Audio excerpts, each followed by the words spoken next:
mình có tháng che tích ao che khănนี่คือខ្ញុំសូមបញ្ជាក់ផងដែរទំហំការឈឺចាប់ដោយខាត់បងរបស់គាត់ណា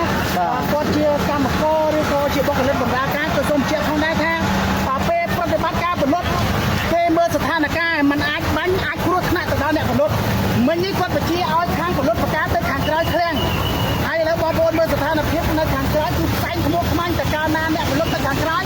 អាចគ្រោះថ្នាក់ដល់បាត់បង់ជីវិតដោយសារវាខ្វះអុកស៊ីហ្សែនបាទអញ្ចឹងមានន័យថាឃ្លាំងនេះគឺបាទឥឡូវបាក់អញ្ចឹងដោយសារប្រេង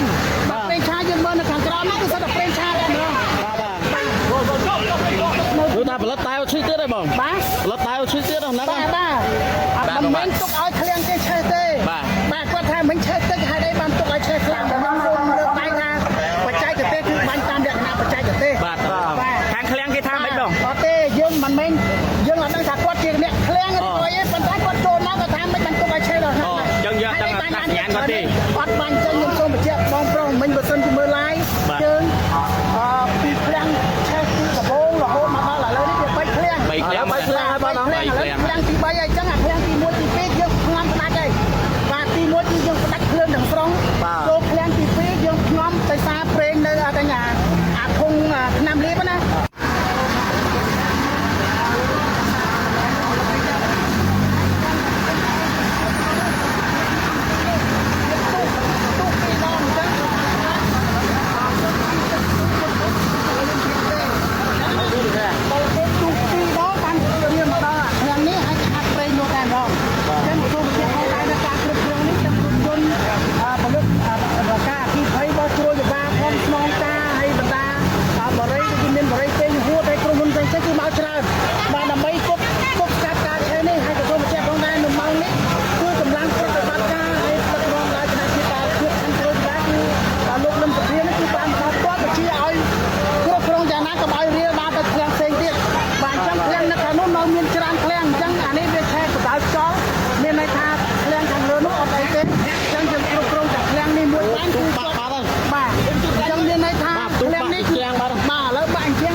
ឆេះដូចគ្នាឆេះខាប់ដូចគ្នាឥ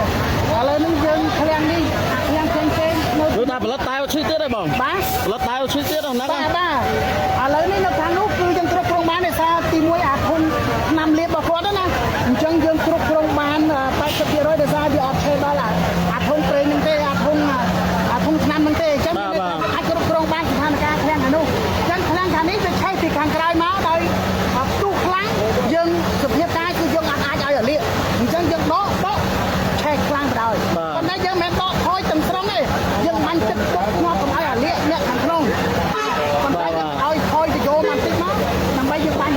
ប៉ុន្តែសូមបញ្ជាក់ផងដែរមានបងប្អូនខ្លះគាត់និយាយមិញគាត់ថាឆេះតិចទុកឲ្យឆេះខ្លាំង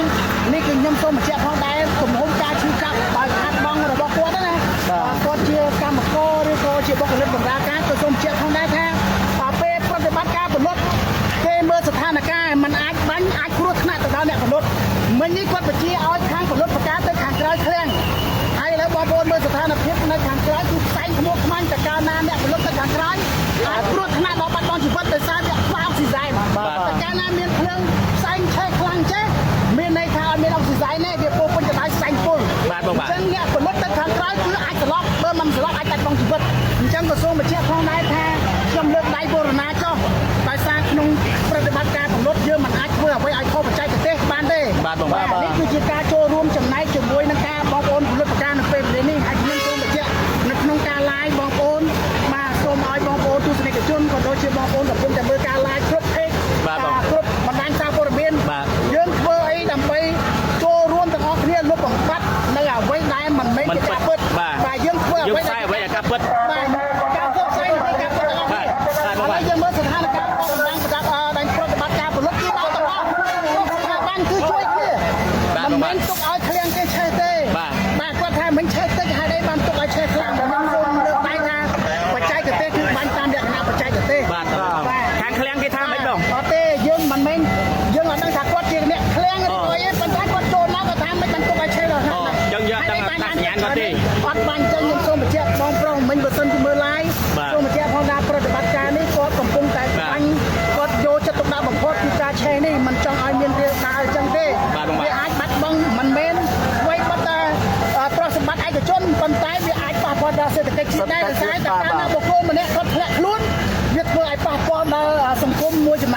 បាទ បាទឥឡូវយើងមើលគាត់